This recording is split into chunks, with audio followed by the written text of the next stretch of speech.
सोहनपुर गांव में रामलाल नाम का एक लकड़हारा रहता था।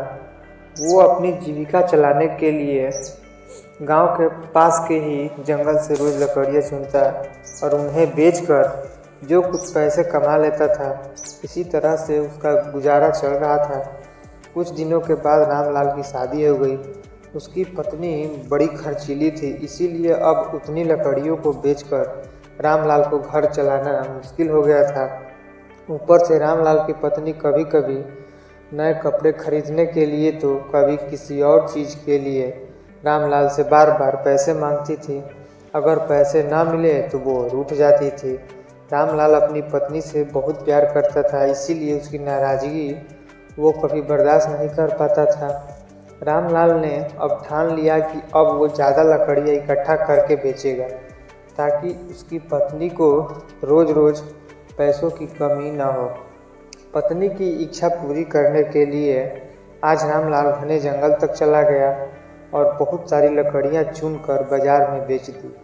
ज़्यादा लकड़ियों के ज़्यादा पैसे मिले तो खुश होकर रामलाल ने अपने सारे पैसे अपनी पत्नी को दे दिए। अब रोज़ रामलाल ऐसा ही करने लगा। देखते देखते उसके मन में लालच इतना बढ़ गया कि उसने धीरे धीरे पेड़ काटना भी शुरू कर दिया।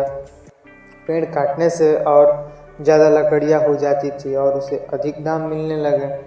लकड़हारा हर हफ्ते एक पेड़ काटता और लकड़ियाँ बेचकर मिलने वाले पैसों से अपनी पत्नी के शौक पूरे करवाता था। अब पैसे ज़्यादा आ रहे थे तो घर भी अच्छे से चल रहा था। धीरे धीरे रामलाल ने पैसों को जुए में लगाना भी शुरू कर दिया। जुआ खेलने की लत उसे ऐसी लग गई कि रामलाल एक मोटी रकम जुए में हार गया। अब इस रकम को चुकाने के लिए रामलाल ने एक दो बड़े बड़े मोटे मोटे पेड़ काटने का फैसला किया। जैसे ही रामलाल ने जंगल में जाकर अपनी कुल्हाड़ी को एक बड़े से पेड़ पर चलाने की कोशिश की तो उस पर पेड़ की टहनी ने हमला कर दिया। रामलाल चौंक गया, फिर उसे पेड़ की एक टहनी ने अपने में लपेट लिया।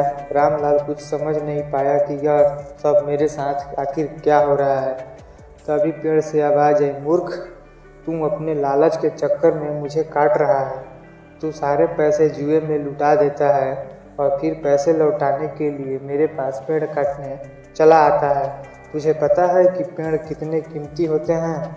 हमारे अंदर भी जान बसती है और हम तुम इंसानों को जीने के लिए हवा, धूप में छाया और भूख मिटाने के साथ करने के लिए फल देते हैं, लेकिन तू अपने इस स्वार्थ के लिए हमें ही काट रहा है। पेड़ ने कहा, आज तू रुक, यही कुल्हाड़ी मैं अब तेरे ऊपर चलाऊंगी।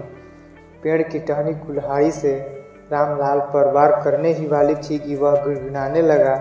उसने माफ़ी मांगते हुए कहा कि मुझसे गलती हुई है, लेकिन मुझे सुधरने का एक मौका तो दो। अगर आप मुझे मार दोगे तो मेरी पत्नी का क्या होगा? वो अकेली पड़ जाएगी। आज से मैं किसी और पेड़ को नहीं काटूंगा। यह प्रण लेता हूँ। यह सब सुनकर पेड़ को रामलाल के ऊपर दया आ गई।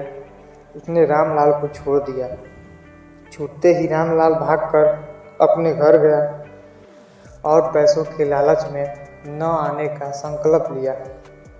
कहानी से सीख, लालच में आकर पर्यावरण के साथ खिलवाड़ कभी नहीं करना चाहिए।